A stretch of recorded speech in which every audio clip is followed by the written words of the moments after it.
Hey guys, welcome to the lab. We are back with another episode of Sundaze with the Clink Room. Today joined by my good friend Phil. Phil Hauser, how are you? What's going on, everyone? I'm doing well. Good. Little different pace of episode of this week. I think there's a giant elephant in the room, and we're gonna address some things, and we're not gonna mention some names, and we're gonna try to be as direct as possible. So I hope you guys bear with us while we open the floor with hopefully some mature and advanced conversations. So today, I guess we're going to broach the subject of AI and auto vector tools. It's become a very divisive topic in the Clink Room community. Some people defend them as just another tool, no different than tracing a photo. Others say it cheapens the craft and it goes against everything Clink is supposed to represent about originality and artist vision. Not really just a debate here. There was an artist last week, I'm not going to name them, called out for suspected AI use. Actually, first they called out another artist for tracing, and then they got called out for essentially almost the same thing. The conversation led to AI use, and so instead of addressing it, they ended up blocking a bunch of people, claiming they're being bullied, and kept pushing their collabs like nothing happened. So this raised some bigger questions around AI. So when the community asks for accountability, do artists owe an explanation? Or do they just get to hide and kind of work and pretend it's business as usual? Partially why Phil is here is not just to speak for Clink in itself, but kind of speak as one of us. You're a collector, you're a designer, you've lived in this space. You're someone who I can look to kind of help me break down what it really means for this culture and what we're all trying to build with the Clink Room. So what's your take on the subject? And I have some talking points that we can kind of work through, but what's your initial thoughts on the subject, Phil? When I started this in 2019, I think December, was my first submission. It was a group of artists that you could talk to. Johnny Park, I spoke with him several times. My art was not where it needed to be as far as Clink Room, as far as embroidery. I talked to him. I talked to Kobo. I reached out to everybody and just kind of picked their brain because I was a collector first. That's the reason I bought an iPad, was to submit to Clink Room so that I could. I saw it on Instagram. But it was a community of artists that helped each other out. That's how I saw it. We were excited when other people got their stuff in. It helped us to try to do a better design, especially when I first started is when Views of the Vault had Monday Morning Critz. It was like week 2, I think is when it was. And they would go on there and talk about different designs, how to make it better. It was a community of people that were trying to make cool Clink hats, is how I saw it. And I try to do the same with other artists. If I saw somebody up and coming, or I collab with a lot of people, and not with everybody, but I collab with a lot of people. But to me, it was the community of it. A bunch of artists trying to do something cool and to make cool hats. That was the end goal. Make a cool hat, something that you wanted to wear, something that was not like what everybody else had. And that's I think that's gone away. My issue with that is, as a designer, there's a whole bunch of different aspects of how Clink works. There's Clink Room itself. There's the people that just buy hats because they like hats, and there's designers. For Clink Room, I think the AI, I think that works fine. You know, he says he's not against it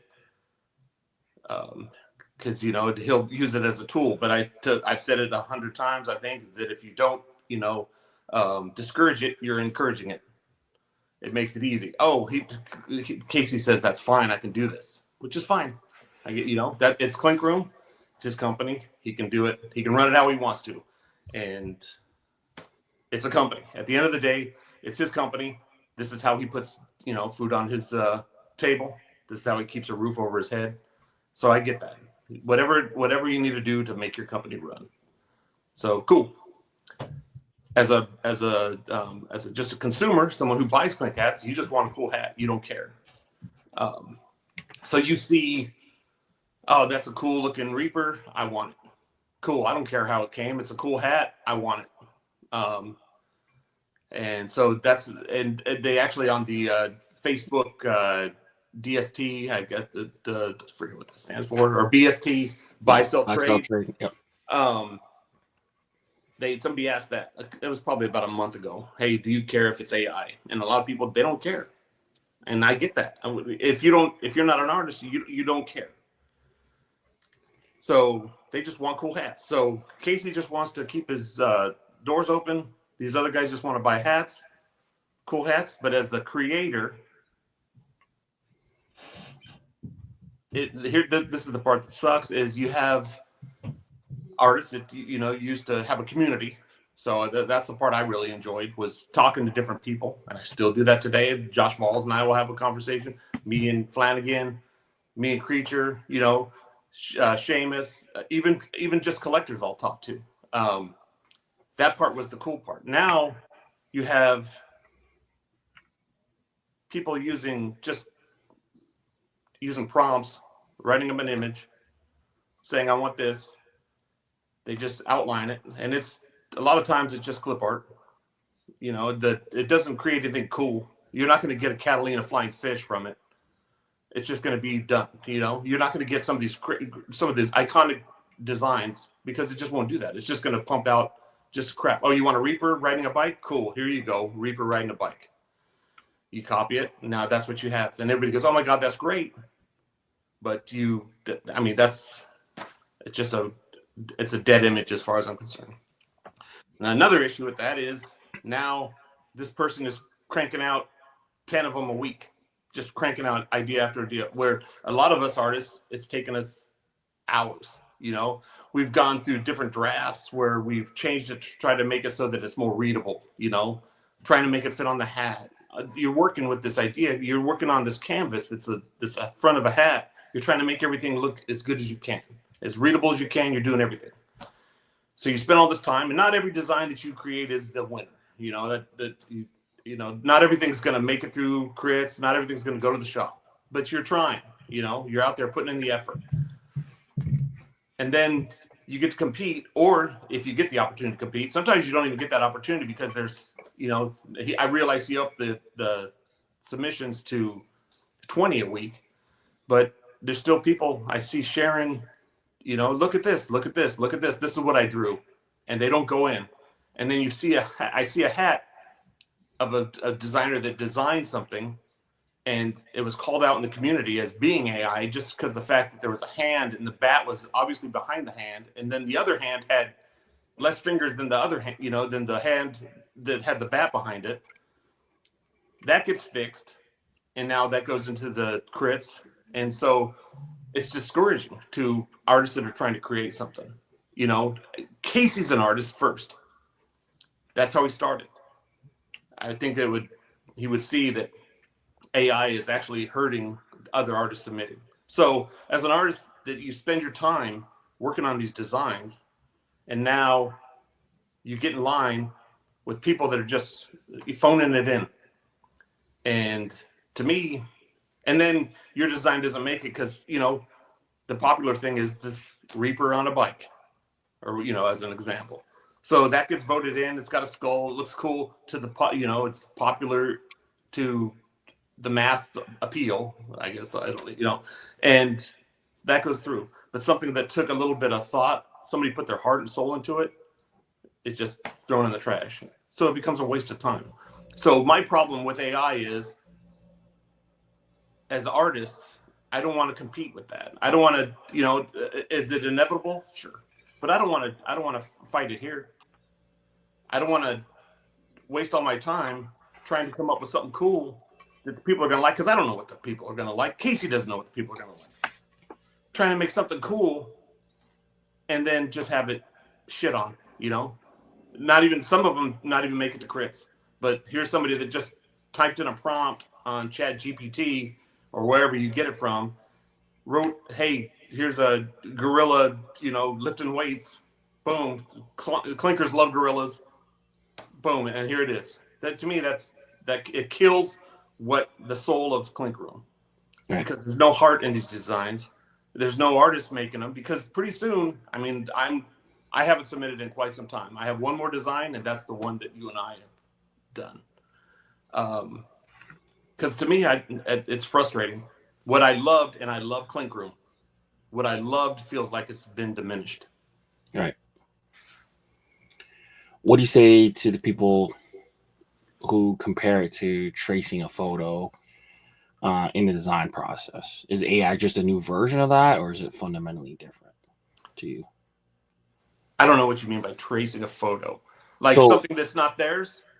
Yeah. So like to me, when you trace as an artist, at least you're making some choices. You're deciding what to simplify, what to leave out. It's still your lines, I guess, to a certain degree. We have some artists out there that are like hyper realistic artists, and they still have, like, to me, like Seamus is an example, with the water gun, with the lollipop. Like, those are images I feel like either he found real life references and he has a style, and we'll see one in crits later, that he has a style. Like, you can see one and you're like, okay, that's a Seamus piece. Okay. I feel like, well, Andy Warhol used other people's stuff. Yeah. He changed it up. I don't know. I don't know the answer to that. I think he's putting his take on something. Right. That, I don't know. It seems like that to me. He's putting his take on something that is, I don't know. It seems like he's altering it enough and making it artistic choices on it. Mm-hmm. Is my opinion on that. But I don't know. That's close to, is it your own art? Fair enough. I can't say it's not, but it's. Yeah. I mean, that to me, he's using something that exists in the world, and he's making it so that it can be on a hat. I would say, I don't have an issue with that. Yeah, I don't have an issue with that. I would tend to agree. In terms of authenticity and craft, so collectors usually buy Clink Room hats because they believe they're supporting an artist's vision. That's just the way he does his art. I would say, that's the way he does his art. Is a collage not art when you're taking images from something else, but you're making it your own art? It is art. Yeah. It's just but you're not saying this is the picture I took. I'm not the editor of People Magazine, therefore I can cut out all the images from People Magazine. Right. If an AI design looks good on screen but falls apart in the embroidery process, does that like kind of prove to you that there's like really no substitute for like really trying to learn this and really try to get better and really work the process? Well, there's some that are just not going to work, but there's hand-drawn images that aren't going to work. I know I still put too much detail in my stuff, I add lines that I don't need to add that just muddy up the embroidery. So I think that's artist choices that determine whether or not it's going to be good for embroidery. And just because it's AI doesn't mean that it's not going to be embroidered well. Right. In terms of community standards, do you think artists should declare if AI is used in design? We were speaking a little bit off camera.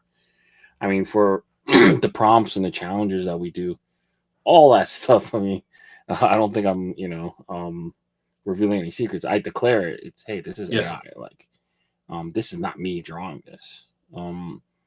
Do you think AI undermines that trust if they don't declare that, or do you think that's like a fair Uh, compromise, or if even Clink declares it? I don't think Clink cares. Yeah, I don't think he cares. Because he sees what we see. yeah, He's seen people's, like we discussed earlier. How do you tell if money's counterfeit? The Secret Service doesn't look at every fake dollar on the planet. They just look at a real dollar, and then they mm, compare everything to what's real. And he's seen artists that have submitted their work and what it actually looks like when they first started, and then he sees what they're putting out now. And everybody has a style. I mean, I realize a lot of the newer people you don't have the body of work to look at, but everybody's got a style. If I see something pop up, I know it's Josh Falls. I know that's Flanagan's work. I know that's Creature's work. I know that's Seamus's work. Everybody's got style. I think that you can't force anybody to say, yeah, this is AI. I think you just kind of see it and know. You can't make anybody say, yeah, I'm using AI. They're not going to. yeah, If they're I mean, the same people that are using AI are denying that they're using AI. right. So they're not gonna. I mean, you can't show your work. I know Casey Stance, at least from when I spent some time with him last fall. Uh, he doesn't particularly like it, but he falls in like a weird spot where he doesn't he doesn't know how he can accuse people or prove whether or not they're using it, because like you said, if you ask them, most people are not gonna um be truthful. So we No, did have a show your work week, um and but a yeah, lot of artists showed their work, and some artists came out with like um it looked like doodles, really, to be, I mean, if I'm being completely honest. It looked like put together time lapses, and then the final product didn't look anything like that what was yeah. doodled. So I mean, I think part of the insulting part of it is like kind of like the assumption that the audience is as dumb as you think they are, or if we're just gonna believe it. So Yeah. Well, a lot um, of it is you don't want to. It's uncomfortable. This week has been uncomfortable.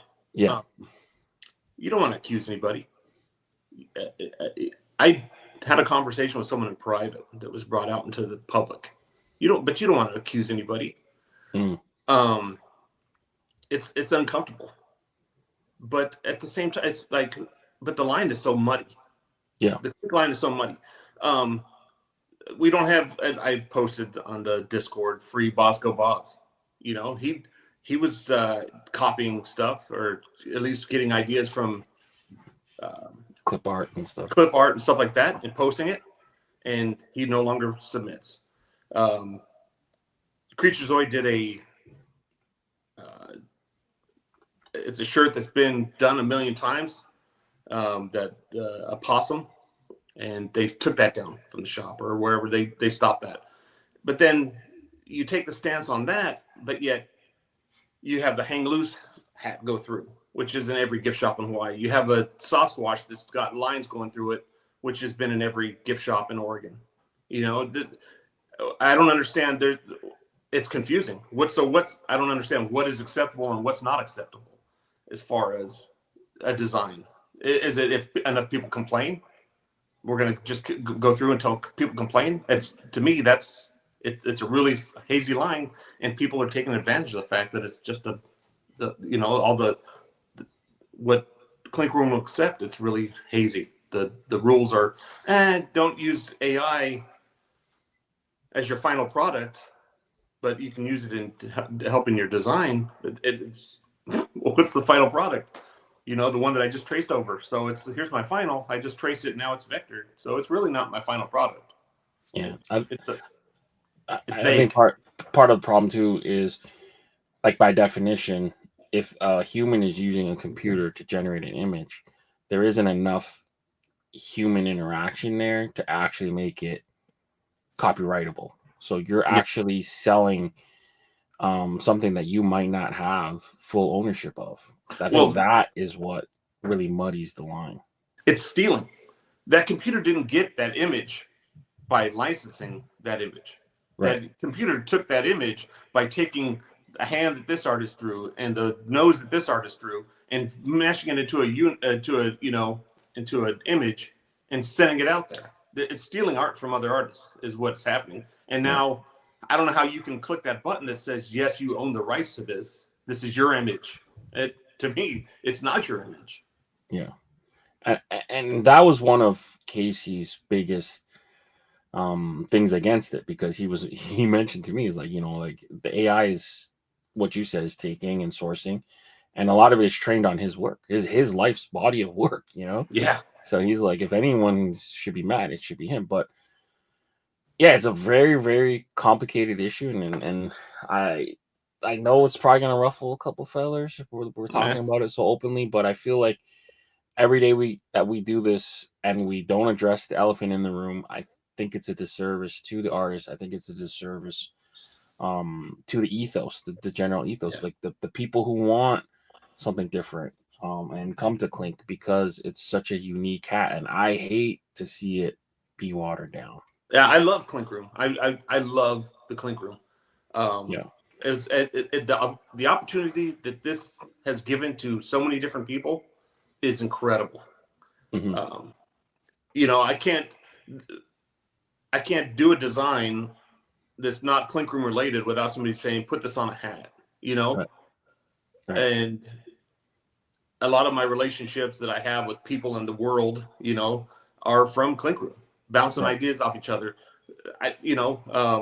Aurelian, we'll chat every once in a while. Milos, we'll chat. I would never meet these people in real life. I just love the community that this has provided, and I love it's a stage for you to show your work, to do something, to say this is who I am. And I hate to see that get to me, I feel like the soul is being just ripped out of it by some of this that's happening. And I don't know what the fix is. I just feel like it's being diminished of something that is incredible. The same as lame as the thing, but it just seems like a lot of the stuff is just clip art now. It's just coming out.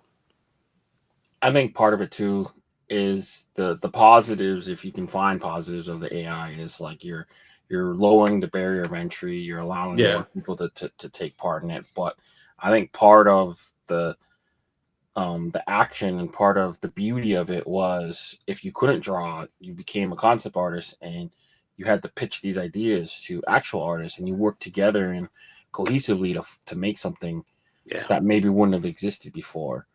Whereas now, look at Creature. He's a concept guy, but he's drawn. He just got his first submission, I think last week, all by himself. The dinosaur bones baseball one. But he's trying. Now, a lot of people don't like him. He's rough, but he's out there grinding. Right. And a lot of his stuff, I mean, he submits a ton of ideas. A lot of them are not good. Same with mine. And then he'll have one that's just, come on, get that, do it. And he always feels like he's got to rely on somebody else. Just draw it. Just draw it. If it needs to be worked on, it'll get fixed up, But to me, if you can have a concept and draw it, even, remotely, it can be figured out. You can work with somebody to get that right, or submit it and see what happens. To me, just to say that, this is for people that the low bar for inclusion, I guess, I forget what the term you used. Barrier of entry. Barrier of entry. Thank you. It just I feel like that's a cop out. That's a cop out. When yes, I've been drawing my whole life, absolutely. But when I first submitted, my lines are too skinny, all that stuff. But I worked with other people and we fixed it. But not everybody has been drawn that long, but they can get the idea across of what they're looking for. I'm old. Yeah. I feel like I come from an old school mindset too, where this just muddies it up. Like I could see where you can use AI to your advantage. I use it all the time to proofread my stuff and to ideate and I know there's generative AI stuff with photos where you can add shadows or expand the background. I could see commercial use for it, but here's the thing that really scares me, and not only um just all that stuff we talked about, but then where good artists stop submitting. Like I haven't seen an Aurelian Yeah. submission in forever. I've seen a lot less of your stuff. Yeah, I don't want to compete with it. To me, it's a waste. It sucks because I love doing it, and I still do designs that I would love to put on a Clink hat. Right. But right. I'm still going to keep drawing, but I don't want to have to be knocked out because somebody downloaded something. And to me, it's I don't want to spend a day, doing something and have it just be the popular people aren't gonna, the popular vote isn't gonna let it through because it's not, not a skull. Exactly. I'm thinking of Austin Gray, Aaron Bird, Yeah. 40, Chamuco. I did a design with Lane, that sushi boat. That went through 3 totally different versions and then didn't make it. I don't want to do that. And then have somebody just crank out 10 of them like it's nothing. And it's no skin, Yeah. Their heart's not in it. So if it doesn't make it, who cares? I don't. Yeah. So I hope. But Austin, his work, it doesn't vote well. He'll tell you that it doesn't vote well. He's got to go in through with. He'll usually submit it with Casey, but at the same time, it gets old. Trying to go that route. I want to be in the arena with everybody else. I don't want to just go to Casey with every design, and say, "Oh, okay, can you put this through?" I don't want to have to do the vote because I don't vote well, but I still want to be. I want to be in the community, if that makes sense. So just going in and saying, "Hey, Casey, let's put this through." I've had designs do that, but I want to be. This is with all of us, fighting it out fairly. I want a fair fight. That's it. Yeah. So that's a novel concept now, unfortunately. But I mean, I hope this sparks a conversation. I don't want it to devolve into negative name calling and accusations and stuff like that. But from the other side of it, from the real people that treat this as as what it is. I think this is something that we both love, and a lot of people love, and I would hate to see it diluted and taken advantage of. I think a lot of times too with people who submit a lot is I feel like you're kind of roll licking and just taking all the concepts up, and then someone does something similar. It's like, oh well, you took my concept. I was like, well, you submitted 15 in the last 2 weeks. So like, how could I not whatever? And I think sometimes too, it's like you see someone or some people, maybe they have success with a certain type of concept or a certain type of submission, and then people just pile on to it. It's like, I don't know. I think there should be some more honor amongst each other and some more general respect paid. And I hate to be the gatekeeper. I do not want to say, hey, if you're not Japanese or if you're not Mexican, you can't make that. That's not my intention. But if you're depicting someone's culture and you're going to make money potentially off of that culture, like, pay it enough respect to depict it properly, and there should be like a level of how am I trying to explain this? There should be a level of like honor and amount of like work and time and effort to make sure it's right the first time, so you're not submitting something that's like fast food. If you're gonna cook, like really cook. Yeah, I think as an artist, I think nothing's off the table for you. Yeah, personally. for sure. How you do that is going to be what kind of backlash you get. I've done Japanese designs. I've done Mexican designs. I did the Mexican flag like take. I've done shot collars, which I caught grief on the internet for, and had a personal conversation with the person that had grief with it. I treat no one else's stuff, nobody else's culture, any differently than I treat my own. You know, I have other things. I've got Scottish designs of a you know, some bagpiper playing this. I've got designs of rabbis slapping high fives and rabbis, you know, on the Torah. I got, you know, things that I think that are important to me that I still have fun with, and I'm just, you know, I'm having fun with I don't believe I'm diminishing anybody else's culture when I draw something, but you know, I'm not making a mockery of their culture at the same time. Yeah. I think I ramble a lot. I apologize to anybody that has to listen to my rambling.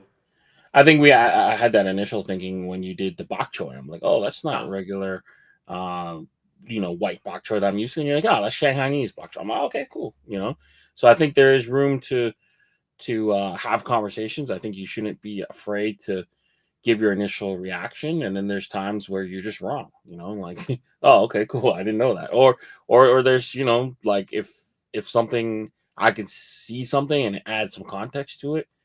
As an artist, you could choose to take it, or you could choose not to take it. I'm cool either way, right? But and you can choose to consume it or not consume it as well. There's designs out. I will not buy any of the Trash God, any of the God hats. I won't buy them. Right. To me, that's a line. I'm not going to have any, you know, any God but the God. So I won't do that. But I'm not going to stop anybody from saying what they need to say. That's what makes the world good, is people can say what they want to say. And if you have something that you want to say, and your means of voicing your opinion is through drawing it down, I'd go for it. You know, do what you got to do. But I can choose whether or not I want to consume that art or not, you know? Yeah. I think that's fair. Any last thoughts on this subject before we move on to what happened this week? No, I think I've rambled enough. I think I've gone down rabbit holes enough for everybody. But I'd like to see the community be a community, and helping each other, not pushing each other aside so that you can get your stuff in. To me, that kills Clink. And the only thing it kills is the artist, I guess. The consumers don't care. And I think as long as the shelves are filled, that's cool. But to us as artists, that's who I'm really speaking to. That's who that's the only people I really have any kind of, I don't know if you even have any kind of authority. I don't know. Authority's not the word. Yeah, but any kind of pull where I can say, hey, let's do this, because I don't have any authority over anybody. They do what they want to do. I would like to see people grow as artists, not grow as keyboard prompters. Yeah. Prompt jockeys. But taken. But I think, like, you know, I'll try to be better about having more community days, more, you know, streams where I invite a bunch of people on.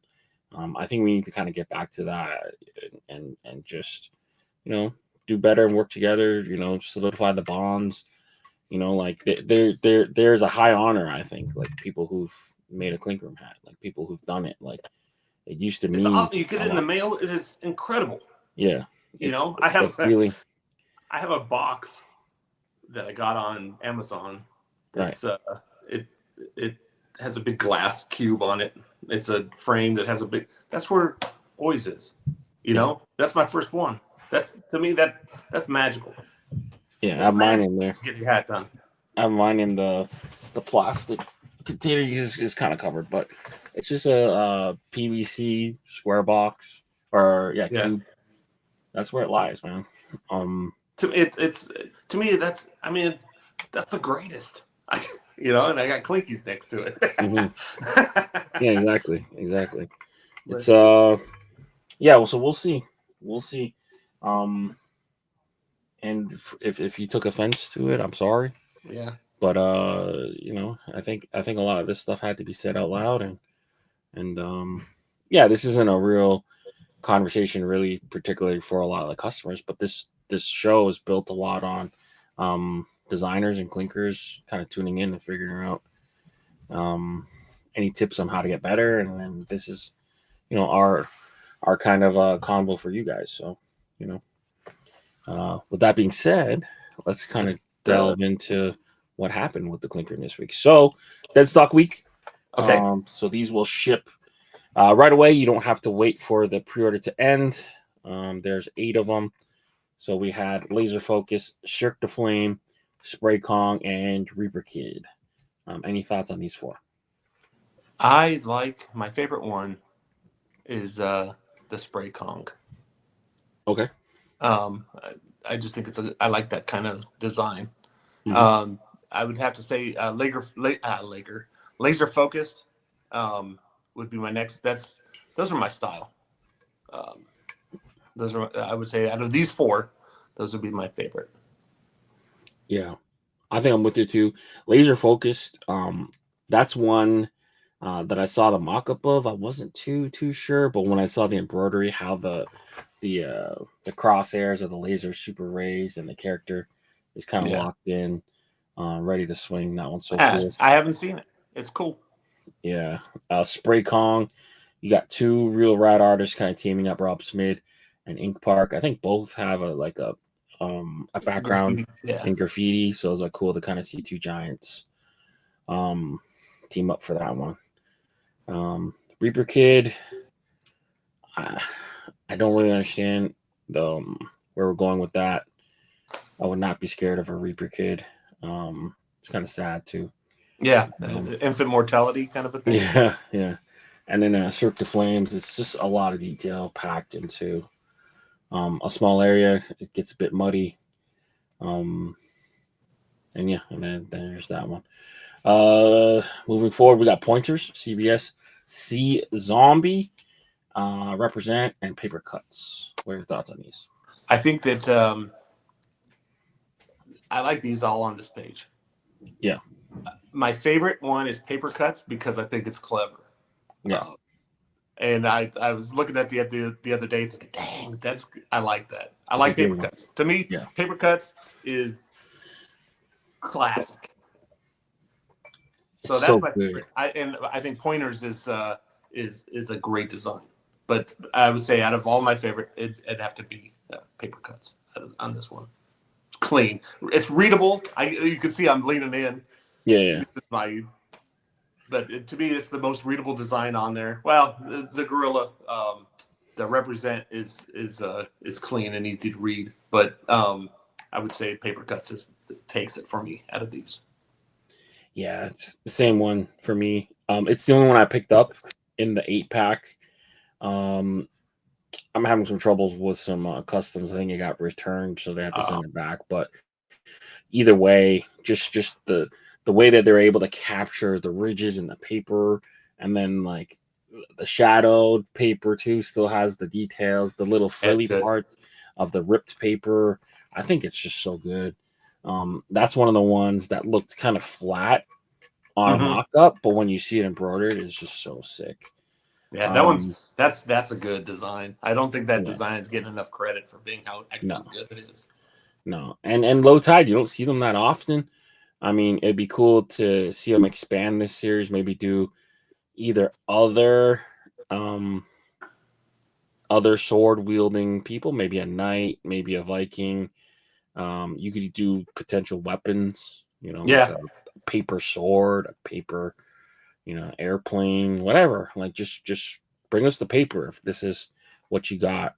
I'm down for a 2.0. Yeah, you could go different place with that. Absolutely. Yeah. Pointers, art wise, so good. I think it suffers a little bit from color blocking. Yeah, the color. Is that orange? Yeah, it looks almost like a safety orange. I mean, it's used in hunting, right? I would have just did an all navy hat with an orange under. Maybe do a white outline just to throw the contrast off. Art wise is so good though. The dog is, you could tell exactly what it is. He's not pointing with his tail. At least he's pointing with his hand. So you got the double thing with the Babe Ruth. Calling a shot. pointing dog pun. It's good. It's good. I mean, professional, amazing artist Chad is readable, legible. You can see from 5 feet, from 10 feet. It doesn't matter. And then you look close, the details are right there. Sea zombie, a little bit confusing what it is. I mean, it's a shark with a zombie. There's not much substance to it, but it is drawn nice. And then represent. These are one of the people want sharks. So yeah, people want sharks. People want sharks. Shark Week and zombified sharks. I mean, it's a cool piece. But represent another one that looked like a sticker as a mock-up, but then embroidered. It looks real cool. The way that they had the sectional do that. It's a good design because it's a political hat that anybody can wear. It doesn't matter what party you are in. Yeah. Michael Jordan had that famous that's right quote. Even Republicans buy his shoes too. Yeah. So, whatever side. I think in general, people can be a little bit more uniform, without calling people names, hopefully. So, represent both sides. Moving forward, these next 6 designs we're going to cover, their pre-orders end. Yes. So we got Spill Your Guts by Josh, Build Different by Win, and Bandits by Jason V. What are your thoughts here? Okay, first off, my favorite one is I'm a Jason V fan. Yeah. I bought I think my first Clink was a Jason V. The Hair Wolves or what's that? You're wearing a Jason V. Yeah, and this is one I finally got through a series of trades, and now I own it. But it's on my hard. I got the sticker on my hard hat at work. I love Jason V. So and that design right there is the local mascot for the high school in Texas. Everybody from junior high, elementary school, they all have the same mascot, and it's the Raiders based off the Texas Tech Red Raider. Right. Anyhow, so without the mustache and without the skin, that's it. So I dig that. I would say then I'd go with Josh. That's a cool design. You see those people that have carved out pumpkins and they always have the vomiting jack-o'-lantern. I think that's cool that he got it on. I love what he comes up with. Like we were talking earlier, he's got a Krampus design that I would love to see come out. I think it's better than the one I did. I think it needs a shot to come out, but he does some pretty cool holiday hats, and this is a great one. And I love the color. I have not seen like that kind of green and black that I'm aware of. It doesn't look like it's just totally olive, but maybe I'm lost. I'm looking at a small image. It might be rifle green. Okay. Like an army kind of green. I love the little details of the candy corns and that's good. He stabbed. It's just like a cool, different take on a jack-o'-lantern. I'm gonna see if I can blow up the screen. Sorry. No problem. There we go. And I'm with you, being a Jason V stan, man. Just he's incredible, man. He's incredible. There's no getting around it. He creates some of the best designs. And what's so cool too is like he'll post randomly on Instagram. It's like, oh yeah, by the way, I just made this for this, minor league team, and he's been going through. Yeah, he's been going through on his Instagram. Sorry to interrupt on you, but he's posting all his old Brandy-O stuff, and it's like, I own that. Oh, I got that. I love that before I knew even about Clink Room. He's good. I told him one day, I need to see the full portfolio, and then we need to do a pack recolors of minor league hats that he's done, and we can go and do that one day. He agreed to it right away, so I just had to find the time. He's awesome. We've had a couple conversations. We're both in hurricane paths, and I always say, "Hey, you doing all right?" He's all, "Yeah, that wasn't near me." Okay. But yeah, I'm a fan. I'm a Jason V fan from day one. Yeah. And then Build Different. This piece is pretty cool in terms of the colorway. I give him unique points for doing an animal that really doesn't get too much play. Platypus. Just an angry ass platypus. I think I may be wrong. I think platypuses are or platypi. I don't know even the plural of it. I think they're venomous. Yes, they have a venom gland, I think in one of the claws. That's crazy. Yeah, and Dude, then that's they a wicked animal. Yeah, they lay eggs, and they're a mammal. All right. So different kind of animal. Yeah, only found in I think it's New Zealand, or Okay. I think it's Australia or New Zealand. I can't tell, but that area. But yeah, not many mammals that lay eggs. So one of the only. I think that's the only one, but I could be wrong. I think there's two. Echidna. Which two mammals lay eggs? I think there's only two. Yeah, duck-billed platypus and the echidna. Oh, okay. Spiny anteater. Yeah, only two. I knew that. They are monotrims. See, I remember some science. Moving forward. So okay, we added, so the Bear Country got two versions. Yeah, I got two. So the America version and then the California version. Then we got the Hapibara by Sierra Gons, and then the Sharkshimi Soundwave and Creature. What are your thoughts here? My favorite would be Happy Bara. I think it's just cool. It's just a cool design. I just think it looks like it's just a cool day hanging out on the pool. Right. Right. But I couldn't pull off that color for me personally. I couldn't just wear all teal. Yeah. I like that Sharkshimi. One thing that I wish that it had done, and I wish that the gi had come down below the belt. Hold on, the picture just went away. Okay, there it is. I wish that the gi came down below the belt. Right. Other than that, I think it's great. You can see what it is. You can see it from across the room. Right. Bears are both good. I see a lot of bears. That's all. I think that bears have been done a ton. Same with sharks, though. But I think bears have been done. Do you know that grizzly bears? There's no grizzly bears in California, but it's on their flag. I think I knew that. That's crazy. They have black bears, right?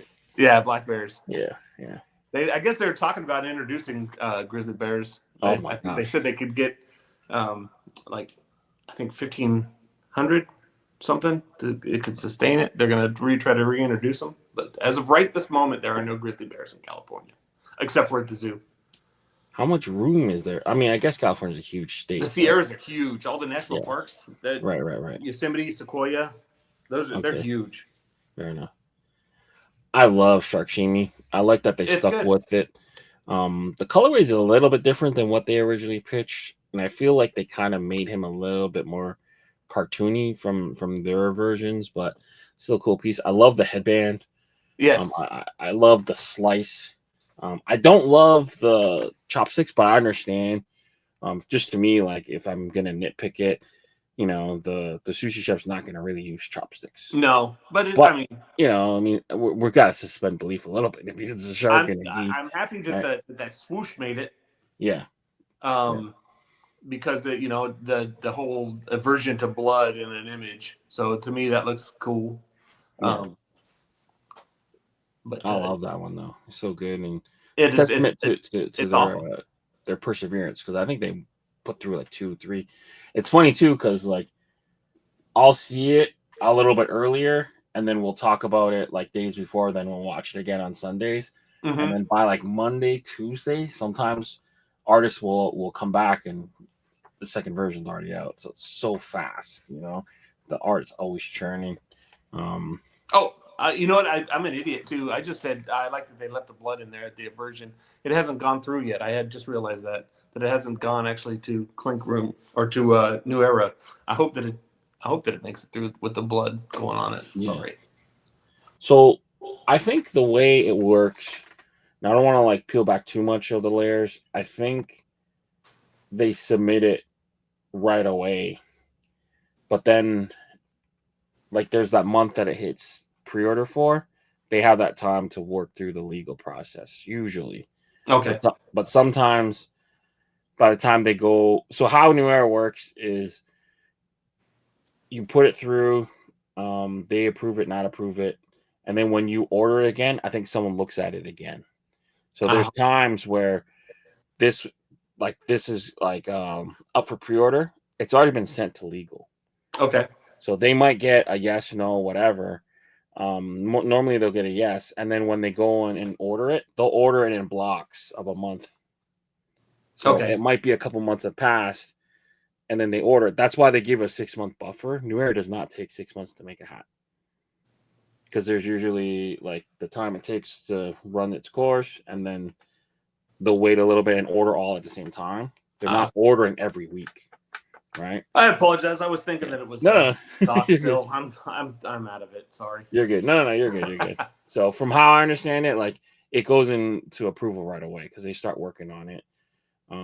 They do a lot of work to get it to the shop too. I think either Ephra or Jason V has to redraw it. I think Ryan Simmons has some type of role in terms of like how it embroiders and the stitch direction and stuff like that. Casey, has final say usually.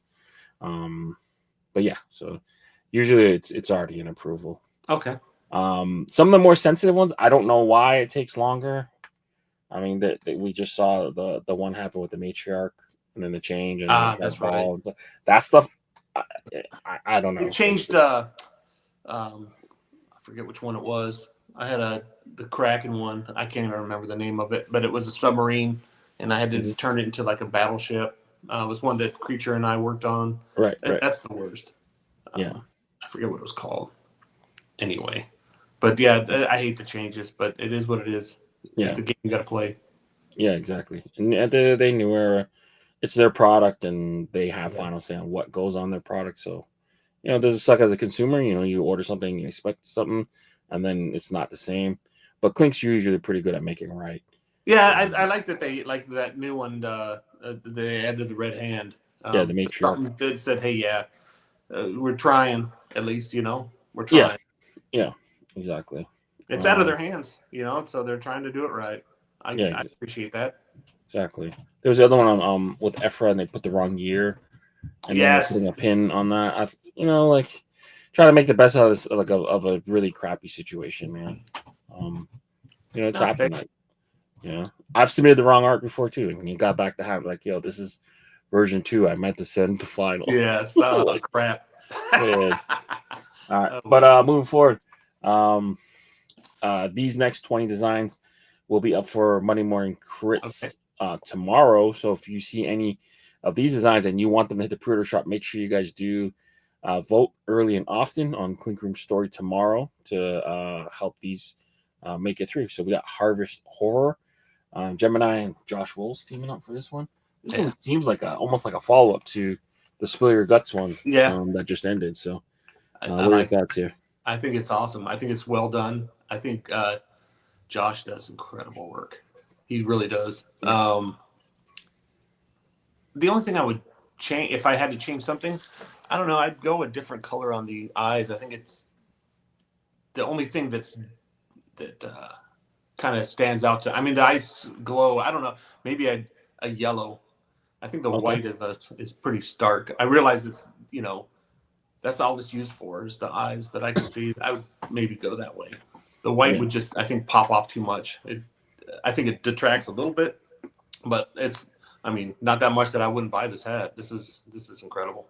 I love it. I love the reaching. It's almost like, hey, this is how teaching the next generation about Halloween. Yeah. It's a cool piece. I don't know if I love the silhouettes at the back of the pumpkins. Originally, I thought they were tombstones, but they're just kind of silhouettes of pumpkins. I don't know if it's a necessary. I don't think it's necessary. Piece there, yeah, but it muddies it up a little bit. I see what you're saying, and I don't think it needs it. It doesn't bring anything to the design. Yeah, it doesn't add anything. So if it doesn't add, I'll just opt to get rid of it. It doesn't balance it really. Like it doesn't really do anything. But yeah, in terms of artistry, cool piece, unique way. Again, you found another unique way to do a jack-o'-lantern. So power to him. Good job, Josh and Tim. We got Black Death, Creature and Laughing teamed up for this one. What are your thoughts? Let's see. I don't know what's happening. Yeah. I see a skull it looks like a skull with a lion head, and it's reading. I don't know why it's reading. I don't know what's going on. So, Black Death is usually a common name for the African buffalo. Okay. not a water buffalo, but the African buffalo. So these guys can kill lions. So I think that's Okay. what it's kind of doing it. Okay. I don't understand why he's wearing I mean, I get he's wearing a lion skin because they're known to kill lions potentially. I don't know why he's dead though, and I don't know why he's reading a book. Nah, I don't.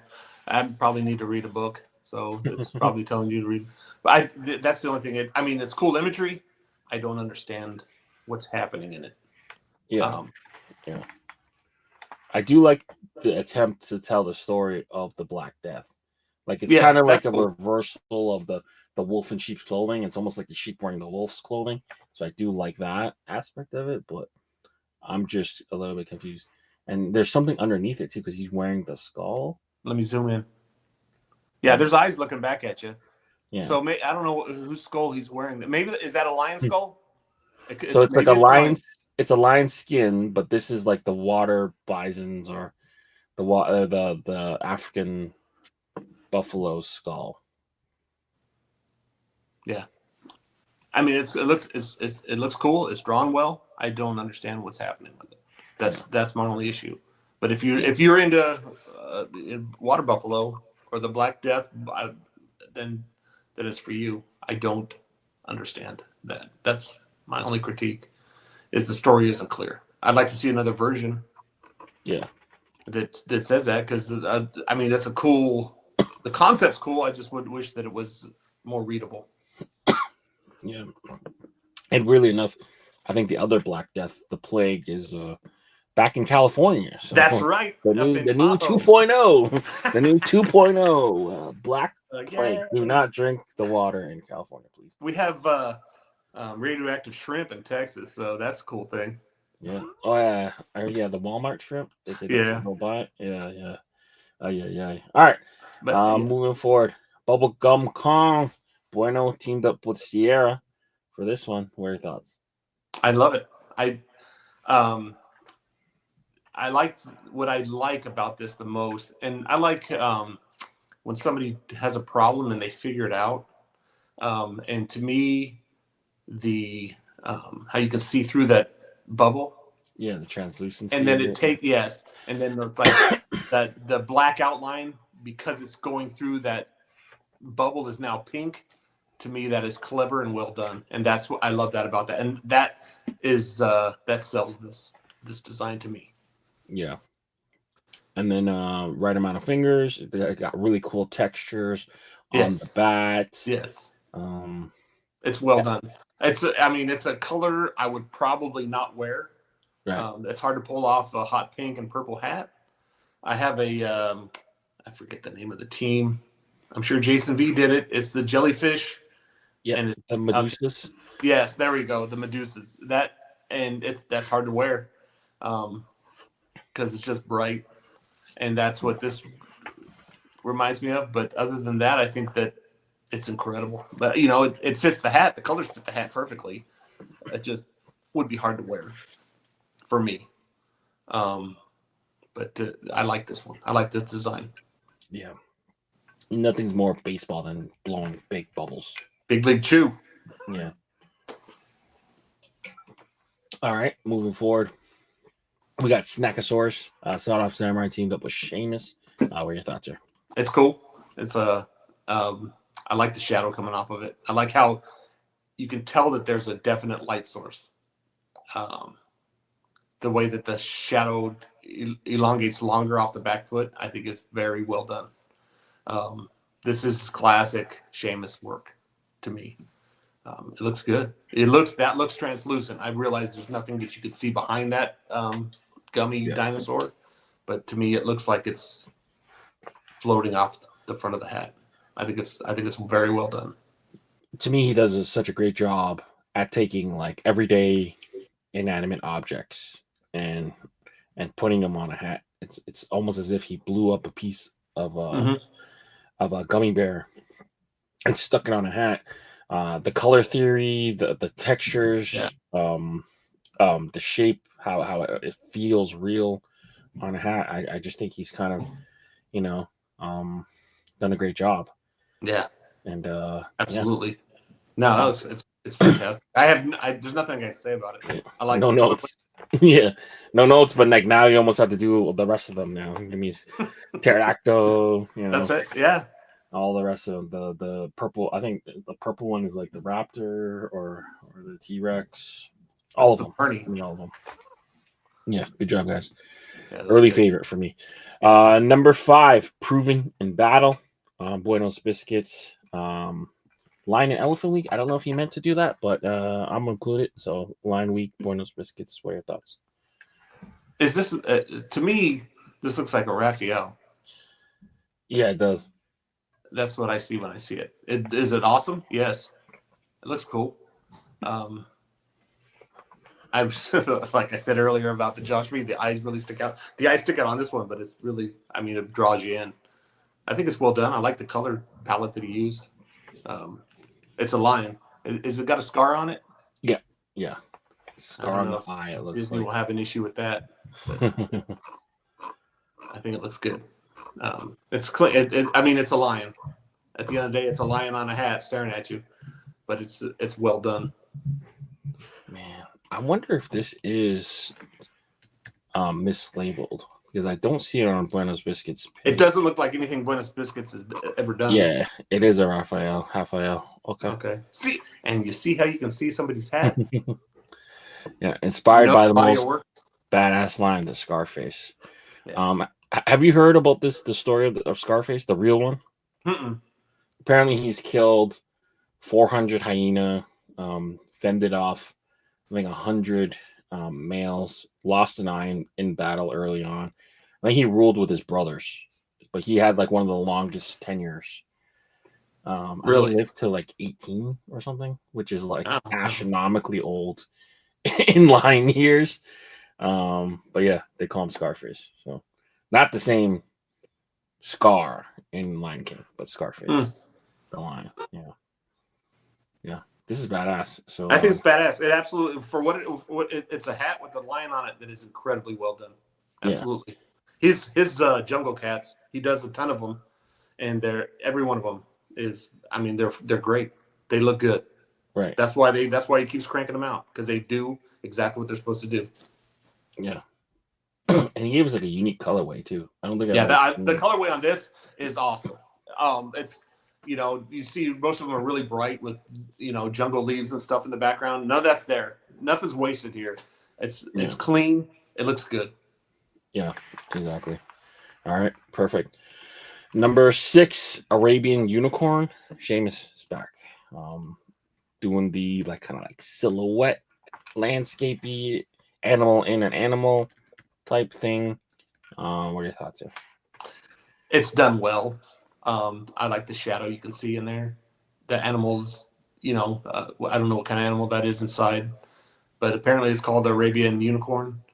Arabian. I'm not a big. I can't even think of the word right now.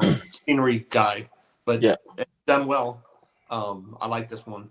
Would I buy it? No, I'm not. I don't have a lot of unicorn stuff, so that detracts from it. I think it would be cool,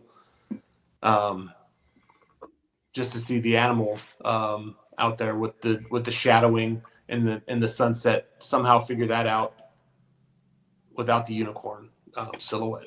I don't think that's necessary. I think to me, as somebody, I'm not a big unicorn guy. I think I don't wear them. Nothing I have has them. In fact, I'm working on a drawing of one right now, but it's not something I would put on my head. Sorry, my phone's going off. I'm pretty important. No problem. So the way he explains this is kind of like a cryptid series, but for animals. Okay. So basically, the Arabian oryx is an antelope found in the deserts in the Arabian Peninsula.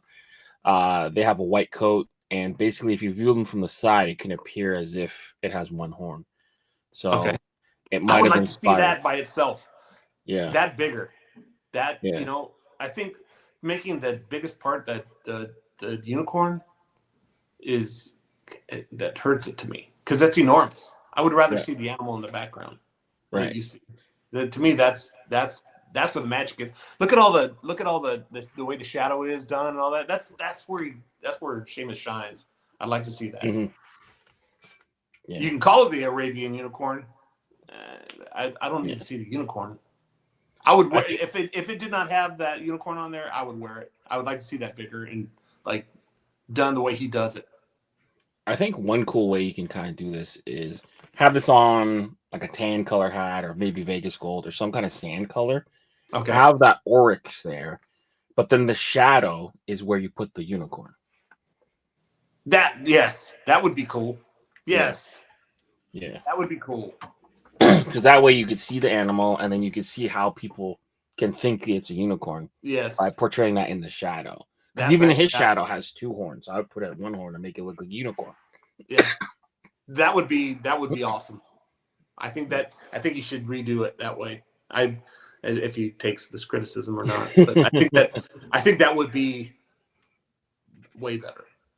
Yeah. Way better. He's either somewhere out there being like, "Hey guys, that's a good idea," or somewhere out there being like, "These guys are dumb." But he should know that in rooms that he's not in, I defend him. So I love Seamus' work. I love Mike. Just like I am. He's my brother no matter what. Exactly. So I would like to see him go that route. I think that's a great idea. I would love to see it. Yeah. So we'll see. We'll see if he pulls it off. All right. Moving forward. Lost Voyage, Levi, and Junker. That's cool. It looks like kind of flash art to me. I like that. Maybe it would be. I realize it's a super tall ship, but I would like to see it stretched out wider. Maybe turn that bottle slightly, and stretch it out. But I think it's well done. I like it. I love Levi. Levi to me has come leaps and bounds. He's a great dude to talk to. I like to see him do well, and I believe he's been working with Junker for quite a few submissions. Yeah. Which is good. I'd like to see, but I'd like to see it stretched out maybe more. Yeah, I think you lose the general octopus shape by not having it more elongated. So, tipping the bottle horizontal, and that's how you normally see those boats in a bottle anyway. So I think you tilt the bottle, you have the octopus a little bit more relaxed. I like the tentacles, but they're kind of all over the place. So have it more. And they are. To me, he's got a problem he's got to fix, and that he doesn't have to fix anything. He's got it solved right here. This works. But it's a tall ship, to try to get that to fit in something this readable is tricky. I always think of stretching it out, and to me, it's a square, which is, it works. I think you could explore more wider. And that's one thing that a lot of clinkers do is they make the image so big on the hat. Like it's better for voting. I understand. Yes, you have to do that. Yeah. But it's not realistic. Like when you're really looking at like in the hat embroidered, it's probably like this big. Yeah, I some things I'll add highlights that I know Casey's gonna remove, just because it looks better. Mm-hmm. But I know they're gone the second that he touches it. Because he rubs his magic wand across it and makes it work better. He does some great stuff with embroidery. But you do things on your hat to make the voters say, "Oh, I love this." Right. And there's some choices you make that will be gone. Exactly. But this design, I love it. It's a great design.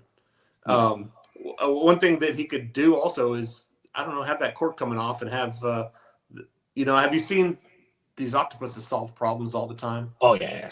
And I would like to see him like reaching in that bottle. I like to see the bottle, his hand or his tentacle going through the bottle and maybe changing color inside there, like behind the bubble gum in Sierra's drawing.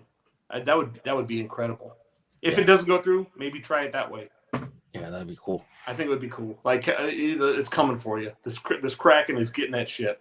But is this a great design? I think it's great. I think it's awesome. I think it'll do well. Yeah, for sure. All right, moving forward. Distinguished, by Milos. I believe he did a.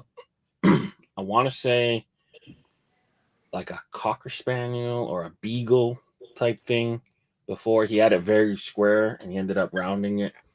Okay. Now we got a cat version of it. What are your thoughts? It's well done. That I've never seen anything from Milos that isn't just quality. Yeah. It's a cool cat. It's a cool cat. Spectacle. Yeah. Or is it monocle? Is that a monocle? Yeah, monocle. It's good. It's well done. I have a cat that's outside. I can't go near cats because I'm allergic to them. But for somebody that loves cats, man, this is a good drawing. It's a clean cat. Yeah. No real notes. No. Yeah. I maybe suggest him turning it almost 3/4, but I like it as is. It looks good. It's clean. There's nothing like super exciting about it that I'm like, oh my God, look at this. Right. But to me, it's still well done. It's very clean. Very smooth. All right, moving forward. We got the Grumpy Hump, Sierra Gons. I think this was inspired by a grumpy umpire at his daughter's softball game. Okay. So, yeah, we got the Grumpy Hump. I think it's well done. Hold on. It keeps going in and out on me. I think it's well done. I don't think you need the baseball stitching on the plate. You can see by the shape that it's the plate. Yeah. But I don't think it doesn't add or take anything away from it for me. It's it looks good. But the hump but the hump, the Grumpy Hump, I don't know.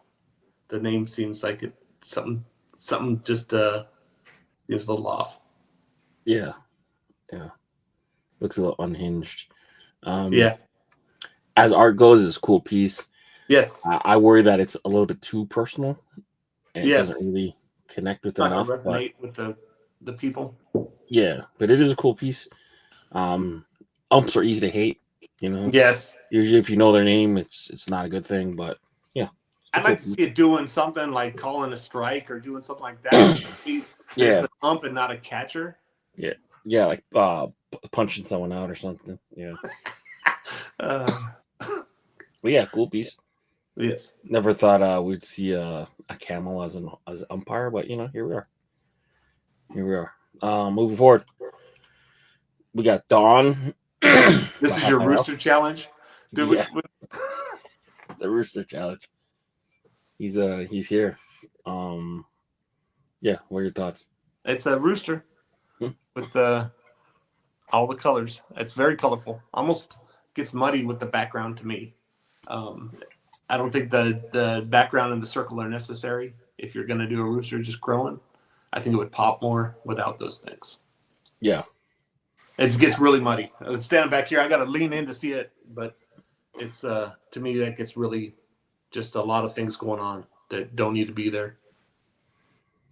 Yeah, I agree. A lot of same colors of the neck and the feathers are in the sky. It's just you don't need that. Just lay your gamecock out and just. That's right. That's it. It's clean. It's well done. Raphael's all his animals are perfectly done.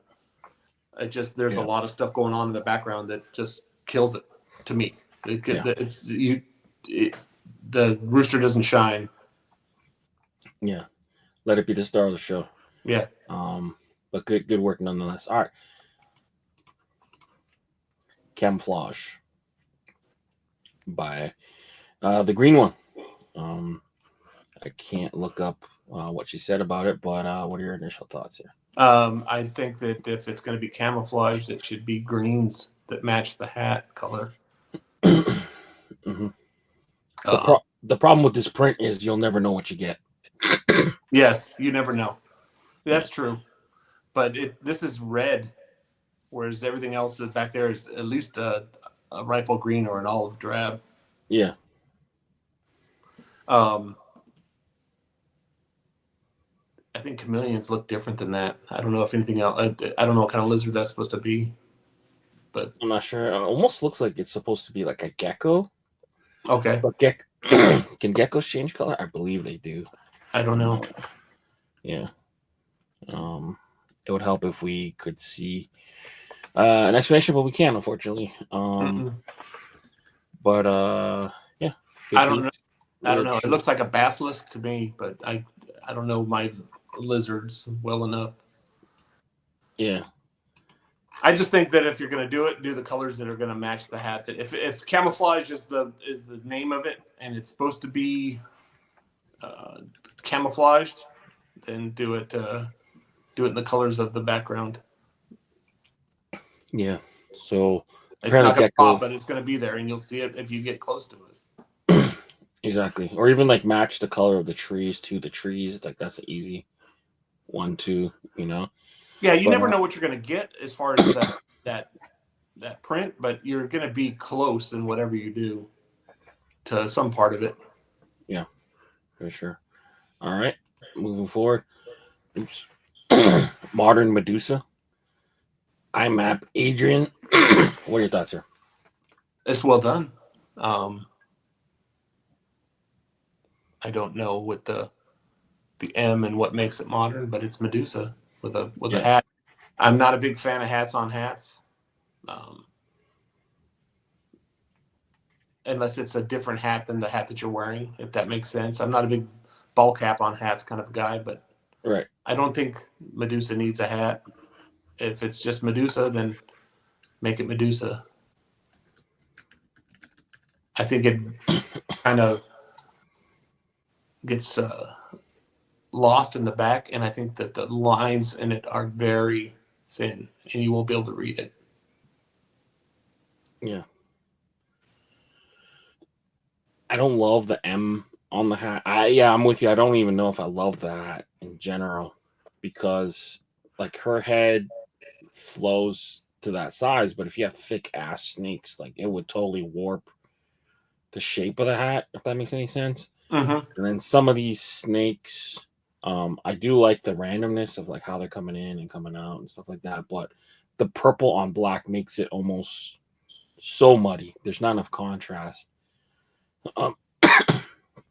with it. So yeah, like I like the idea of it. I just don't like the execution. And this M to me reminds me a lot of the Diablos team, the Mexico Diablos. Yes. Diablos Rojos, but yeah. So I don't know if that will even fly even as a logo, but no. Yeah. But yeah. Cool piece. Number 13, we got Done For.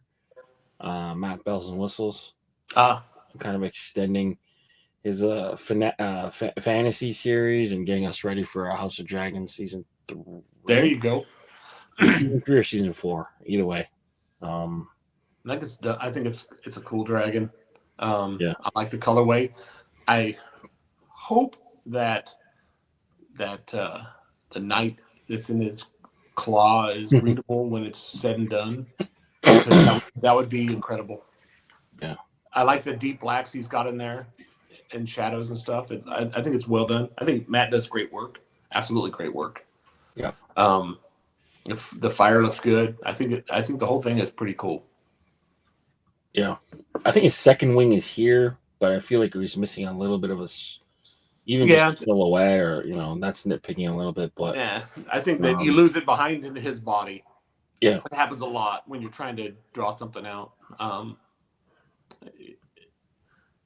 It goes away. It's hard to depict every part of the anatomy. Yeah, you're trying to make choices that still make it cool. But like, I think if you would have moved it back, it would have muddied up the silhouette of the front of the head. Yeah, and the wing and the front and he kind of had to move it out of the way like that. Yeah, I I think it looks great. I don't know if the dragon color could be cool if it was like a blue dragon or something to green that one effect. maybe. Yeah, just because Yeah. I think it would separate it better from the flames. But I think that's nitpicking too. I think it looks great. And if the fire and when it's embroidered is more flat and the dragon itself is popped It's up, I more think that raised. would Yeah, pop. that'd be cool. Yeah, good It's well piece. done. Matt does great work. Always has. Always has. Yeah, good to see him kind of submitting more often too. He was one of the guys too that I noticed kind of wasn't submitting as often too. So good to see him back. Did I miss 14? Oh, I went from 13 to 14. That's a mistake. I'll fix that later. Reanimated. Mystic teamed up with Heather for this one. What are your thoughts? It's just it's a busted Frankenstein. Yeah. Almost looks like a wax figure. Mm-hmm. But it's not animated at all. he's kind of like frozen. Yeah. So the name doesn't go with what's going on with the Frankenstein. Yeah. If it is Frankenstein, usually Frankenstein has stitching on his head and bolts to his neck. Yeah, the bolts. Those aren't there. So it could be the Hulk. Yeah. There's not much like it's like a character. It's probably in the realm of public domain. Maybe it's over 100 years old. Probably, maybe I'm not sure, but yeah, there's not enough substance to it. Is it done nice? Yeah, art's cool. There's no real substance here other than I like Frankenstein. And yeah, if you're a fan of the old horror movies, I can see potentially you wanting it. But yeah, I'm with you. Add the stitching and add the bolts, and yeah, it makes it a little bit more accurate, I guess. But all right, moving forward. Force through the knees, Midwest sarcasm design. We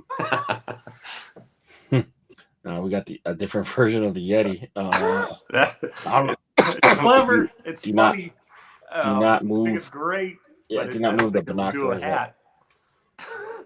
Yeah, it's a crazy idea. It's a funny idea. It's very obscure for a hat design, but that makes me laugh. That's actually funny. That's something. Oh, there goes everything. That's something that Creature would send to me and say, "What do you think about this?" And I'd be like, "Well, what are you calling it?" Yeah. But to me, that's very clever and very funny. I don't know if it's going to work with a hat, and I don't think enough people will say, "Oh yeah, I want this on my hat." But the imagination for this was pretty funny. For sure. It's like a mix too of is it Ryan Simmons that did like that forest with the different lines, and it's got the Sasquatch here. Do not move the binoculars up. All kinds of squatchy sack. Yeah, cool. Sack squatch. Cool piece. 17. We got Enforcer by Cat Fiend. I've seen these in different colors. I know that Cat Fiend is a Kings fan. Yep. I like the purple and gold version better. Being old school Kings, with Rogie and the old timey Kings, Terry Sawchuk and the Kings. But I like a good hockey design. I think there's a lot of thin lines going on here, and I'd like to see more definition, thicker lines, and more like if it's going to be on a green and gold or purple and gold or whatever in gold, I'd like to see that be the color of the helmet. But that'd be my biggest critiques was the lines need to be boldened up, and because you're going to lose a lot of detail with all those teeth, I believe, and maybe fix the colors of the helmet to match something. Make it a yellow helmet to match the the visor. To me, this is very similar to his other one that they eventually turned into like the Clink Kong, where it almost felt like a little unfinished or but they ended up spicing it up. I mean, he has a great relationship with Casey. He takes great photos, and maybe that's they where I take the figured idea. going. Yeah, is to be here's a concept, and this is a great idea. Like if you have a concept that you really are into, are passionate about, draw up what you can, do the best that you can do, and other people's that may resonate with other people, and then it goes through and it gets Casey has fixed up so many different designs and made it so that it's going to do well. At least do that, submit that. I think that's where Cat Fiend goes, because I've never seen him draw anything. Everything that I've ever seen from Cat Fiend has been usually Ephra has done it. Right. So we'll see if they take this concept. It's a cool concept. Yes. I mean, resident Canadian. I like old time hockey. I'm a Kings fan, and we've talked about it for a while. Me and Cat Fiend, we've chimed in about King stuff. I've talked to him, but we were speaking earlier about being respectful to people's cultures and stuff. And I was doing Mexican flag design, and him and I talked about it as well as Ephra, and because I don't want to be offensive or to somebody's stuff. So we talked a lot, and I know he's a Kings fan, so I don't, unless you're a Minnesota North Stars fan, or I guess Dallas Stars now use that too. But that green and gold is hard to sell. I would rather see it on purple or black and gray. I'm black and gray. Yeah. I'm a Kings fan, so I know you Maple Leafs. Take a plural word and make it singular. It's VES. Yeah, we're still salty about 94 in the cross check. So, but yeah, and, maybe this is like California Seals looking. Yeah, but this looks like Las Vegas A's now, but I don't know if I love the yellow skull, but it's a cool concept. Hopefully they take it and make it their own. But yeah, good job, Cat Fiend. Number 18, the Mina Liga. The Mina Liga. This is a type of bird. Okay. Coming from Hawaii. What are your thoughts on this? I think that, well, first off, he's come a long way with a lot of his concepts. Yeah. If I'm going to go a green under that's not in the rest of the hat, I don't think that's a Kelly green. I would go Kelly green. Yeah. There's no other green in the hat, so I'm hoping that that's what he was trying to go. I don't know if it's just doesn't look like Kelly. It looks a little bit brighter. Again, thicken up all the lines. And I don't know I don't know what kind of bird this is. I've never seen it, so I couldn't give any critique on how that's done. I see he's giving a little shaka and that is wearing a lei. But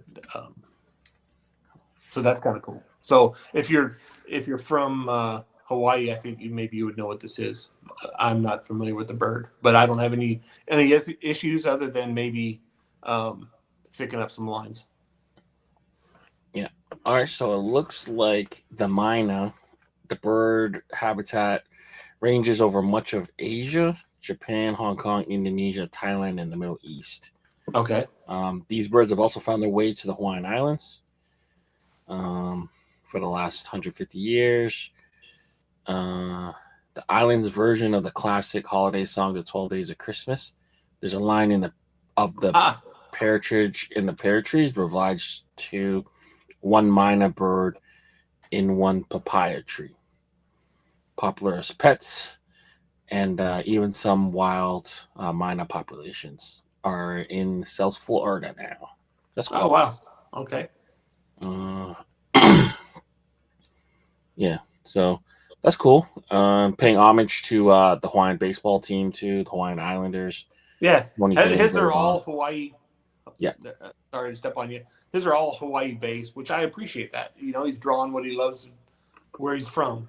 I would like to see different colors on that lei. maybe to make it pop that it's a lay, because it's going to be small. It's pretty small in there. Mm-hmm.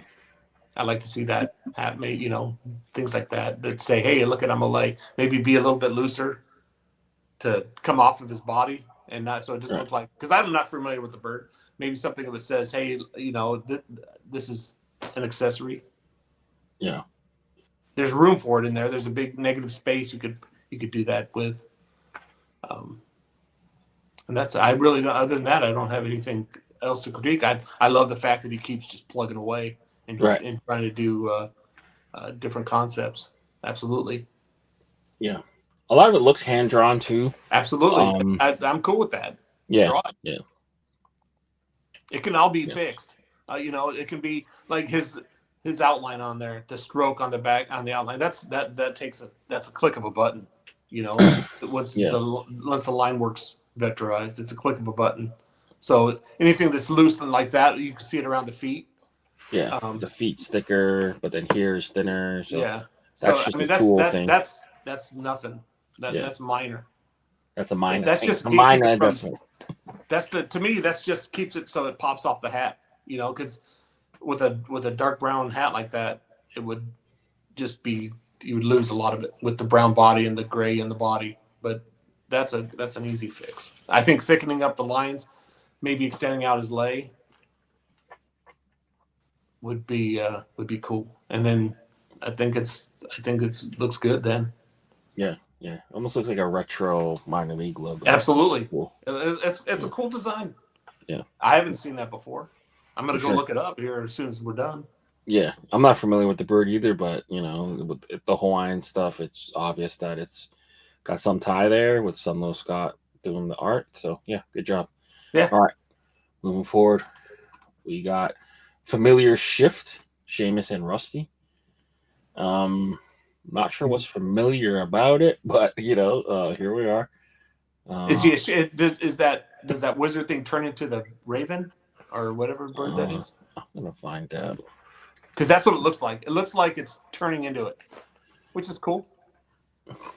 Because if you see, like in the flames, it looks like there's fingers on it at the end, like on the hands, and then those fingers then turn into the wings on that. I think it's a crow or a raven.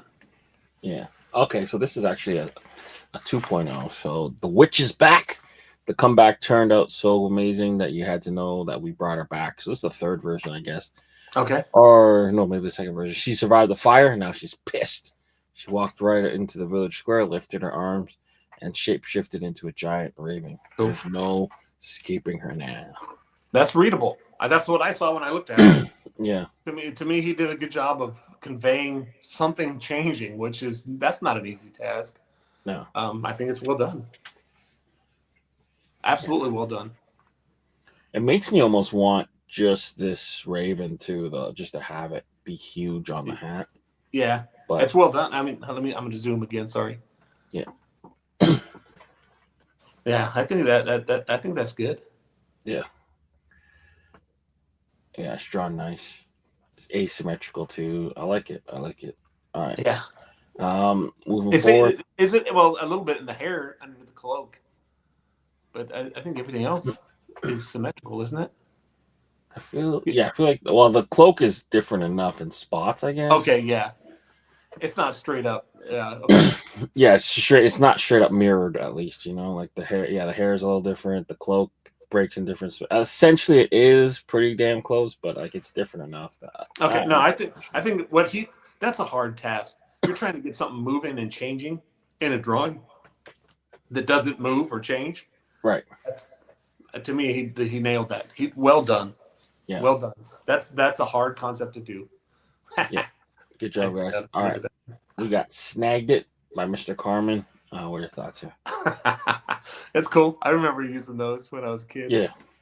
I'd like that body's going to be lost in it. I'd like to do the hand not as big and just make a larger body. But I love the concept of having one of those. Because I think it was Falconer talked about it last week, finding things that you did as a kid or that were cool to you and incorporating them into designs, and that it brings you that nostalgia. That's what this does. It's like a wacky wall walker and the hands that used to sling them across the room. I want to see that more. That's what it is, instead of just a hand waving at you with a rubbery arm. You know. Yeah. So if there's a way you could do it with a body bigger and have that hand, because that body I think is going to get lost in it. Oh, it's not going to embroider like that. There's no way. It's almost microscopic. Unless it was like a pin that came with it or something, there's no way that they're getting that guy in there. But yeah, credit to Mr. Carmen for keep plugging away. This reminds me a little bit of like this series that Sheamus has got going on, just making nostalgic stuff look, kind of bringing it back to the forefront. Now, this is more of an action shot as opposed to Sheamus is more, static, super realistic, but it does remind me a little bit of it. And yeah, I think he did a good job. But I'm with you. Yeah, it's a cool thing. I'd love to see him. I'd like to see another version of it. I think he's on the right track. Yeah. I just think that body is so little that it's going to be gone. Yeah. And I realize you want to show that this thing is just stretching out of control. And I get that. But at the same time, it's got to be readable. That it's not just a hand with a rubbery arm on it. Exactly. That what it is what it is. Yeah. And the colors. He's got room for more colors. He can do a different color too for the person, so it doesn't look like it's part of the part of the toy. Yeah. Yeah. Yeah. All right. And moving forward. All right. And the one we missed, the one I missed initially, 14. So we're back. Pizza Week entry potentially. So Sierra teamed up with Bueno for Sliced. We do not encourage self-harm here, but that's right. It is a pizza slicing itself. What are your thoughts here? I think it's well done. I don't understand the concept of it slicing itself and then flipping up part of itself in the air. Yeah. But it's a cool image. Yeah. It's well done, but I just don't understand what's happening in it. That's the only thing. I don't know why it's cutting itself and tossing itself. Yeah. But as far as the artwork itself, it looks cool. You can see thickness and crustiness in the crust. It looks cool. I don't know if it's, it'd almost be cool if it was like a samurai pizza doing, cutting itself, but then I don't think it would make it through legal at all. Right. But that I don't understand why it's doing what it's doing. It feels almost like Josh Voll's, Jack-o'-lantern style almost. Yes. But yeah, it's still unique. I think that it looks the good. hand is a little bit awkward here. I'm not sure which fingers those are, but it's a cool piece. Like it's rad. I could have opted for more like pasta sauce down here, potentially marinara sauce, but maybe mix up the toppings. But yeah, that's nitpicking. Cool piece for sure. No, it's well done. I just wish I knew why it was doing. Like, I don't understand why it's flipping the pepperoni in the air. Yeah. Maybe if it wasn't doing that, then I don't know. I'm confused on why it's doing that. But if it was just cutting itself, I get it. Pizza, you slice pizza to eat it. Yeah, exactly. All right, and then moving forward, the shock drop that happens for us in the future, but for you guys, you would have saw it already. But Murder Hornets by Austin, the classic version, kind of this rifle green, black, and red. What are your thoughts? Initial thoughts on seeing this? I like the colorway on this. This is, I think it's a cool hat. I think it's very clever. It's got an army vibe, right? To me, I like the red in that color there because there's a Marine Corps Service Alpha uniform that is red and olive like that, like old, like if you see Ollie North in court, that's the uniform he was wearing back during the Reagan era. To me, I love those two colors together. Those two colors scream Marine Corps to me. So I like that. To me, I like this hat. I would wear this hat. To me, I love this logo. It's so simple. Not simple, but like it's like simplistic in like the subject matter, but it's just so cool and well thought out. The little razor blades, the brass knuckles. I love it. makes me wonder how this got passed through legal, but I'm so glad that it did. It's just that is a classic cool logo right there. Yeah. One color, that's it. It's good. For sure. But all right, so that is the end of our show. We're going to skip the prompt this week because I had a feeling this show was going to run a little longer with the discussion and stuff like that. And quite frankly, we were going to do Gamecock Week, and I thought better of it at the last second. So no Roosters, unless you want to do Roosters, up to you guys. But yeah, Phil, appreciate you. Yes, sir. Jumping on and taking the time. Always a pleasure. I wish we could have more time to do it more often. But yeah, you are always welcome back. Keep sorry for rambling a lot. I know I do. I don't want to be misconstrued. I love this community. I want people to thrive in this community. Yeah. I told myself I'm going to be really honest with all my reviews. If I said something that hurts your feelings, that's not my intent. My intent is to make this all better. What I think is better. Is it better? No, I don't know what everyone wants. Yeah. This is just my opinion on what I think is better. And I hope that everybody takes it that way. I know when I was starting out, and still to this day, I still get critiqued on things that I mess up. I've had on some of my second bestseller on rock, paper, scissors. My rock looked like a Swedish meatball. And the design is better because of the fact that people actually said that. And I know who you are, and I'm keeping score. I'm just kidding. It was Gemini, by the way, if anybody wants to know. Anyhow, and Creature. So I know who you are, and I know where you live because I secretly got your addresses. But that's all. I just want you guys everybody to do well, and that's why I figured I'm not going to sugarcoat anything. I'm not going to put kid gloves on. I just want you to do well. I want Clink to be an amazing experience for everybody, and to go on forever. Right. That's all. That's where I'm at, and I just wanted to make sure that you knew that. I'm critical about it because I love it, and a lot of us that talk about different things in Clink Room do so because it's a huge part of us. We put a lot of time into it. It's important to us that it does well and that it continues to do well and doesn't, what I believe to be the soul of it, doesn't lose its magic. That Clink is what it is because it's a magical place, man. And I wanted to keep doing that. That's all. Yeah. And I appreciate you speaking out and really standing up for what's right. And you're not one to be known to ever back down from a fight. So no, I do not. That's my problem. But no, I appreciate you for sure. I hope people take our words for what they are, and we'll see if there's any change. I mean, whether or not that happens, we'll see. But yeah, I would hate to see the thing that we love get diluted and fractured and kind of clicky and stuff like that. So well, you're not gonna.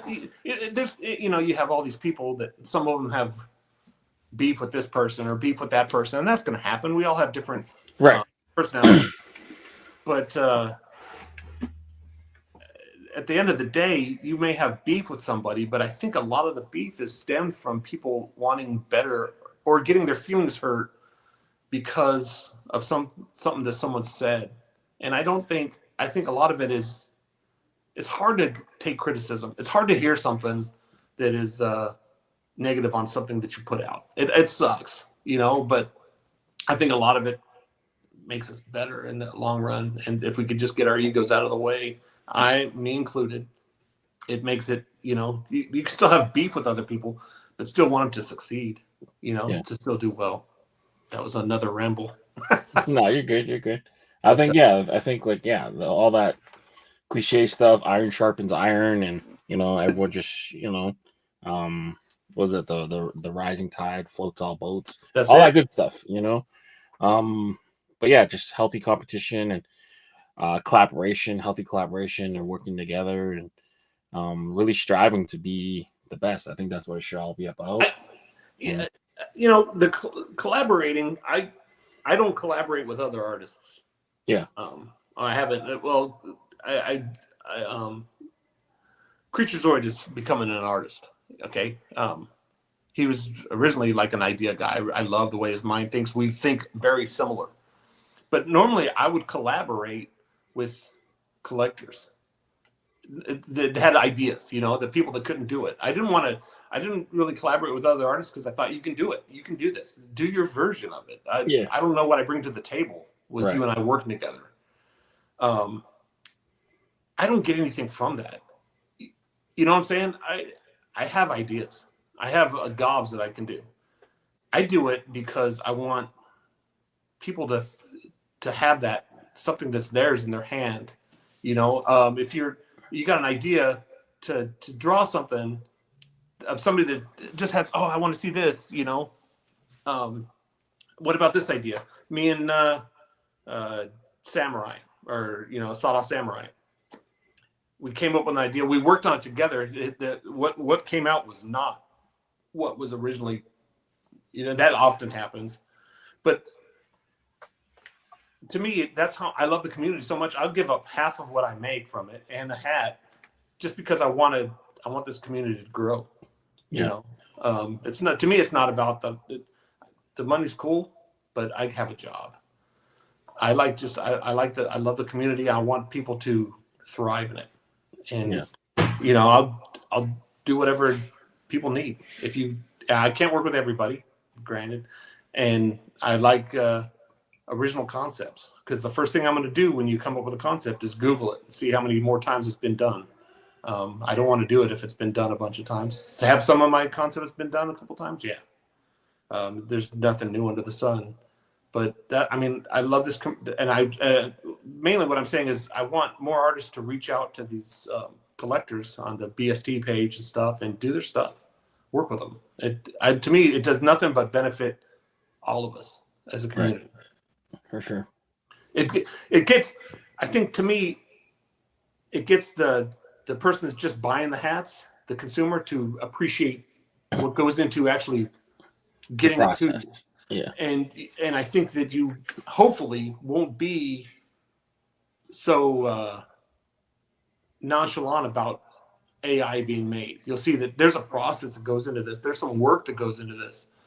And it's, you know, unless you like shortcuts, but there's a process to it, and you realize that you've done all this, and then if it falls short in the vote, you're like, ah, damn it, we worked so hard on that. You know, you appreciate the hard work that goes into it.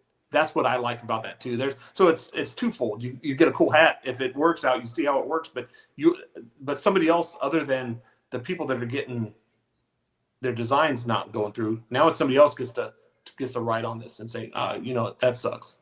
That sucks. That, you know, we put on all this work. You know, we floated back and forth on these concepts and discussed this, that, the other thing. Worked on it several times, and then it falls short. You realize that there's a lot of work that goes into this, and maybe they'll appreciate the creator a little bit more. Yeah, there's definitely beauty in the process, and there's definitely struggle in the process, and sometimes things that don't make it should that should make it don't, and sometimes the ones that shouldn't do, and you know, it's part of like learning. None of us know what's going to sell. Yeah, but I think it's the process of doing it. I remember the feeling I got when I got my first hat. You know, it was during COVID, so everything took forever, and I was just like, it's finally here. You know, oh my God, this is actually one of the coolest things I've ever done. Was I went from collecting minor league ball caps of Jason V's designs, I'm finding out, and to actually being somebody that creates something, and now it's in my hand, and nothing like it. There's nothing like it, man. And I like to share that with other people. That's why I like to encourage these other artists, like, you know, do this, or I try to get creature, I'm always saying, you draw it, submit it. You don't need anybody to draw that for you. You don't need anybody to do anything with it. Just draw it as clean as you can. Yeah. You know, and finally look at he's made it. And when that comes in, that's the only one that, you know, all the rest of them are like they're collabs and that's cool. But this one you made. That's Beginning awesome. and yeah. And and if you don't draw well, draw something. Work on it. There's been tons of them where Casey's worked with artists that have a concept and he fixes it, or he'll make it presentable so that it works. Just Marlon's whole portfolio's like that. Yeah. So yeah. There's room for everyone. Yes. Just you got to find your place, and it may not be easy, but it's not everything's supposed to be easy. You know. No. So I think there is beauty in the process, and yeah, like you, I'm addicted to that feeling of putting something out there, having it, you know, get churned out and created, and that the feeling, that thought, that opening the box and seeing something that you had a part of, that never goes away for me. Yeah. So yeah, it's I love Clink Room, man. I don't know how to say it more, but I love Clink Room, and I just want it to be incredible for everyone. I want this experience to be incredible for everybody. And that last piece that you alluded to, that you and I worked together, I cannot wait to unleash that on the world. So all in good time. All in good time. I hope so. I'm excited for it. But for Phil and Leon, have a happy Sunday. Enjoy the rest of your weekend. Thank you, guys. I appreciate everybody. Thank you. Love you all. We're out of here. Peace.